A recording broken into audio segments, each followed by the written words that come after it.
ایک ہے نماز ہم پڑھ لیتے ہیں، آپ نے سارا پڑھ لیا، سارا تعدیل ارکان بھی کر لی، لیکن اگر آپ کا اللہ کے ساتھ ڈائریکٹ کمیونین اور ڈائریکٹ کمیونیکیشن قائم نہیں ہوا تو نماز، جس کو کہ کہا گیا کہ الصلاۃ معراج المومنین، جو قرب حضور کو حاصل ہوا معراج میں، وہ ایک بندہ مومن دنیا میں رہتے ہوئے حاصل کر سکتا ہے نماز میں، اگر اس کی روح جو ہے واقعتاً ہم کا نام ہو رہی ہو، الحمدللہ رب العالمین الرحمن الرحیم مالک یوم الدین اہدنا الصراط المستقیم ایاک نعبد و اگر ہم واقعتاً ایسے کہہ رہے ہوں کہ ہمیں احساس ہو کہ ہم اللہ کے حضور میں حاضر ہیں اور عرض کر رہے ہیں، سجدہ کریں تو حدیث میں آتا ہے کہ ایسے محسوس ہو کہ گویا کہ میں نے اپنا سر اللہ کے قدموں میں رکھ دیا ہے، یہ ہے نماز۔ اب جو گفتگو ہو رہی ہے یہ ہم کلامی ہے، الصلاۃ معراج المومنین، اہل ایمان کے حق میں یہ نماز جو ہے یہ معراج کے درجے میں، لیکن یہ نماز کیسے نصیب ہوگی اگر روح سوئی ہوئی ہے، دبی ہوئی ہے، پسی ہوئی ہے، مزمحل ہے یا مردہ ہے؟ یہ نماز کیسے حاصل ہوگی؟ چاہے آپ پانچوں وقت کی نماز پڑھ رہے ہوں، چاہے آپ نے ہیبٹ بنا لیا ہو نماز کو، چاہے خوش بھی ہو گیا ہو، لیکن یہ کہ جب تک وہ روح بیدار نہ ہو، جب تک ہم کلامی نہ ہو، افلاق سے آتا ہے نالوں کا جواب آخر، اٹھتے ہیں حجاب آخر، کرتے ہیں خطاب آخر، جب تک یہ نہ ہو، جیسے کہ میں ایک حدیث قدسی انشاءاللہ آج سناؤں گا سورہ فاتحہ کے ضمن میں، کہ اللہ تعالیٰ کے سامنے جب کھڑا ہو کر انسان جب کہتا ہے انی وجہت وجہی للذی فطر السماوات والارض حنیفا، دائیں بائیں سے بالکل اپنا تعلق کاٹ کر میں نے اپنا رخ کر لیا ہے اس اللہ کی طرف جس نے آسمانوں اور زمین کو پیدا کیا۔ اب یہ توجہ وجہ تو اگر یہ تو ہے چہرہ تو ہم نے کر دیا خانہ کعبہ کی طرف، اندر سے ہماری روح متوجہ نہیں ہوئی، وہ سوئی پڑی، اسے پتہ ہی کچھ نہیں کہ کیا ہو رہا ہے، تو اس صورت میں وہ کیا ہے؟ ظاہری بات تو پوری ہو گئی، نماز کا ثواب ہو جائے گا، فرض کی ادائیگی کا ثواب مل جائے گا، لیکن وہ اصل نماز تو حاصل نہیں ہوگی۔ یہ ہے وہ بات کہ وَإِذَا سَأَلَكَ عِبَادِي عَنِّي فَإِنِّي قَرِيبٌ، اے نبی جب میرے بندوں کی روحیں بیدار ہو جائیں، توانا ہو جائیں، حیات تازہ سے وہ ہم کنار ہو جائیں، اور پھر وہ میرے بارے میں پوچھیں، وہ میرا تقرب حاصل کرنا چاہتے ہیں، تو آپ سے پوچھیں تو کہیے میں قریب ہی ہوں، اجیب دعوت الداع اذا دعان، یہ ہے وہ دعا، میں ہر پکارنے والے کی پکار، ہر دعا کرنے والے کی دعا کو سنتا ہوں، قبول کرتا ہوں، جواب دیتا ہوں جہاں کہیں بھی مجھے پکارے، اذا دعان۔ اس میں در حقیقت وہ مفہوم آ گیا ہے there and then where ever، آپ اپنے گھر میں ہو کر پکاریں اللہ کو، آپ بستر پر لیٹے ہوئے پکاریں اللہ کو، الذین یذکرون اللہ قیاما وقعودا وعلی جنوبہم، ہاں ٹھیک ہے بعض مقامات بعض اوقات قبول دعا کے لیے زیادہ سازگار ہے،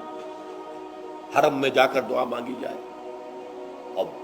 منا میں عرفات میں خاص طور پر، جبل رحمت پر خاص طور پر، ملتزم جو ہے کعبے کا اس پر خاص طور پر، وہ ایام بھی ہیں خاص، لیکن یہ نہیں ہے کہ بقیہ دنوں میں آپ کے اور اللہ کے درمیان کو بڑا فاصلہ ہے۔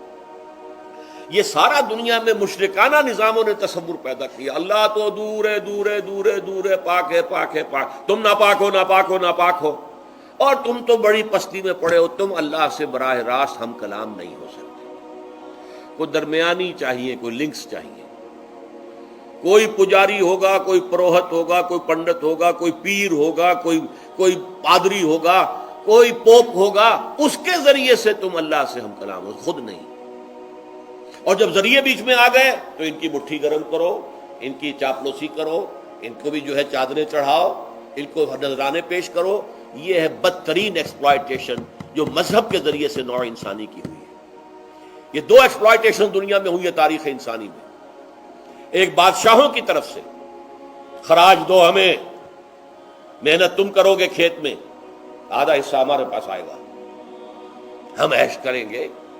ہم سٹینڈنگ آرمیز رکھیں گے تاکہ ذرا تم بغاوت کرو تو تمہارا سر کچل دیا جائے۔ یہ ایکسپلائٹیشن بدترین، مانگنے والا گدا ہے، صدقہ مانگے یا خراج۔ دوسری طرف ہم بادشاہ ہیں، ہم چندر بنسی سورج بنسی خاندان ہیں، ہم راجپوت ہیں،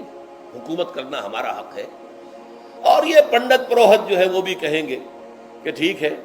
نصف لی و نصف لک وہذا قوم جاہلون، یہ عوام جو ہے ان کا خون چوسو، ہمیں یہ نذرانے پیش کریں، بتوں کو آ کے چڑھاوے چڑھائیں اور تمہیں خراج دیں اور ٹیکس دیں۔ They are to be exploited, exploit ہو رہا۔ اسلام نے آ کر دونوں کا خاتمہ کیا، کوئی ملوکیت نہیں۔ زکوٰۃ ہے تو غربا کے لیے، بادشاہ کے لیے نہیں ہے، یہ تو غربا کے لیے، لہذا کوئی ٹیکس نہیں۔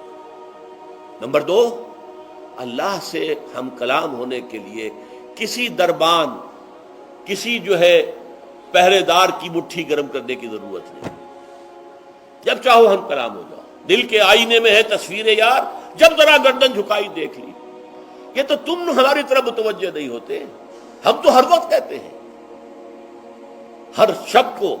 آخری لمحات جو ہیں، آخری جو گھنٹے ہیں رات کے، سمائے دنیا تک ہم نزول فرما لیتے ہیں تمہارے لیے، اور پکارنے والا پکارتا ہے، حل من مستغفر فاغفر له، ہے کوئی استغفار کرنے والا کہ میں اسے بخش دوں؟ حل من سائل فاعطیہ، ہے کوئی مانگنے والا کہ میں اسے عطا کروں؟ تم ہی سوئے رہتے ہو، انٹا غفیر رہتے ہو، تمہیں ہماری طرف توجہ نہیں ہے۔ اگر ہماری طرف متوجہ ہو جاؤ تو جیسے کہ اقبال نے کہا کہ میرے لیے یہ دربان جو ہے، پیران کلیسا کو کلیسا سے اٹھا دو، کیوں خالق و مخلوق میں حائل رہے پردے،